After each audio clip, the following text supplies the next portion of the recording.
answer any questions that you might have about this.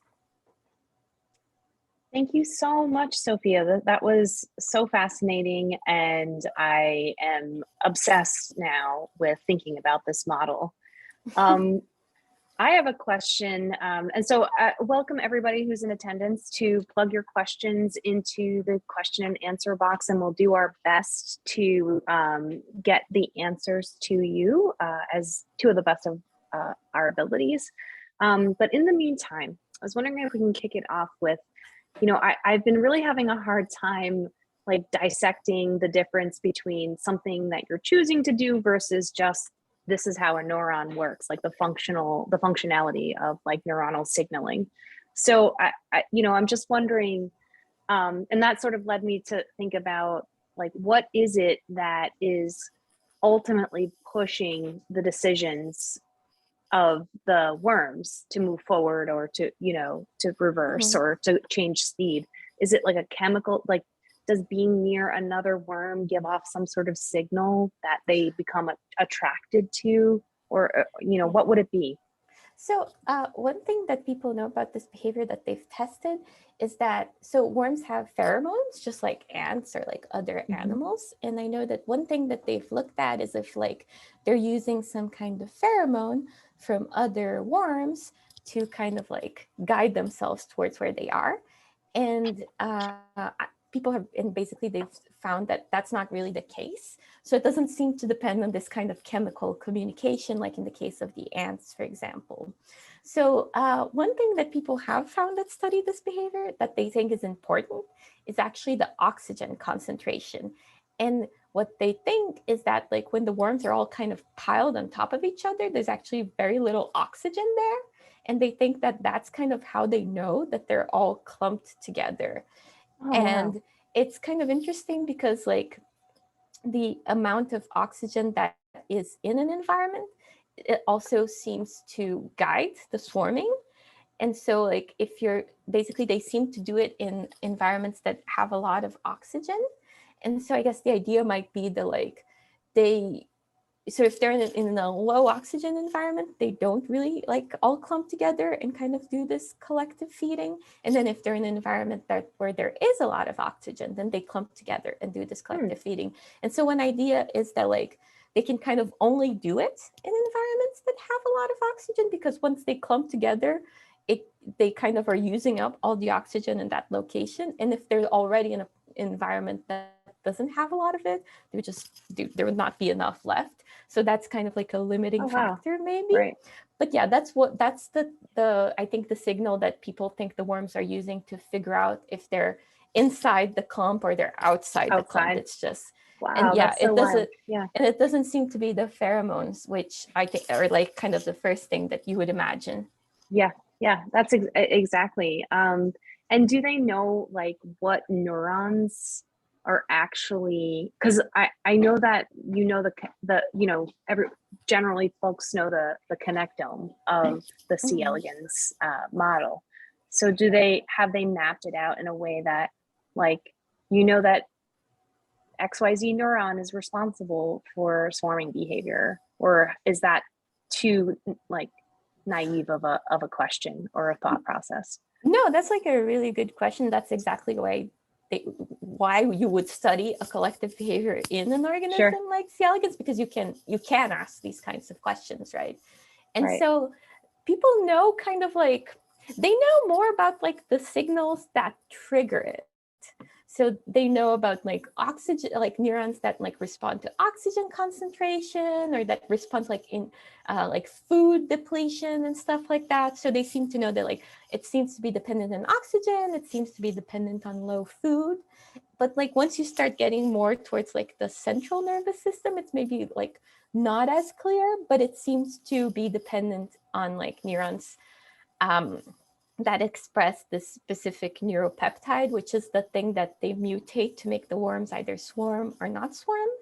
And then I guess like probably what Serena Ding wants to do in her lab, and like what people that are studying this want to do, is now figure out like how this is all integrated, because people like separately also know exactly which neurons in C. elegans make them like reverse or go forward, and like how to kind of change these movement patterns. So I guess what's missing is kind of like linking that together, like figuring out how these signals like communicate with these neurons that coordinate this behavior. But I think that's exactly where this work is going to go next, and kind of like figuring out like how to do that. Wow, it just seems so fascinating and so versatile of a model. So if I were to go out into my compost, I could probably start collecting my own C. elegans. Yeah, Can you see them with your eye, or is it hard to see because they're so small? They're so small that you can't see them with their eyes. So like everybody thinks that they've never seen a C. elegans before, but like you've definitely been around them. They're just like everywhere. Like you think we've accidentally eaten them? Probably. What a thought. That's so funny. Lizzie says, "Oh no." Well, I think I mean this. What if you were? Can you take this model, this computer model, and like know the behaviors of other mutants, and just plug it into the computer model and think about like how this might actually play out? Yeah, so that's like another like I guess really useful thing that you can do with these models, is that you can kind of use it to try to, if you have a good model, try to like predict what other animals that you haven't maybe looked at are doing. And then you can actually like try to do the experiment and look and see if you have a good enough model that can like predict maybe other kinds of collective behaviors, or maybe predict like what these animals would do if they're put in another set of circumstances where the food is doing something different or something like that. So yeah, that's definitely something that they could do. Would you consider that specific collective behaviors might have evolved many times in many contexts, or are collective behaviors like more tightly linked than we think? I think it's probably true that they've just evolved multiple times in multiple contexts. And I think that's why it's so interesting to study them in like various different organisms, because there's probably just like a lot of rules that all of these animals are following just because they're good rules to follow. And we can, and like people, we could even model things from like human behavior, for example, from things that we learn in like worms or in ants. But it's probably like happened like multiple times throughout evolution. And the fact that it ends up being like very similar rules probably has something to do with the fact that those are just the rules you need. Yeah, we have one question about whether, back to our, did we accidentally eat C. elegans? So our friend Aileen wants to know, could C. elegans be part of the human gut biome? I don't know, there's probably not oxygen in our gut, so how would they survive? It seems like this is like a, yeah. I mean, I don't think they can survive the stomach acid either. So I think you've definitely eaten them, but I don't think they're going to be alive to like tell the story. There's definitely other worms in the same group as C. elegans that are actually human parasites, and they're capable of surviving the human, digestive fluids and actually colonizing your intestine, but it's usually not a good thing, and they can make you actually pretty sick. And that's like, for example, why you're not supposed to eat undercooked salmon, because there's a nematode in undercooked salmon that could make you pretty sick. And that one can live in your gut. Oh no. Okay.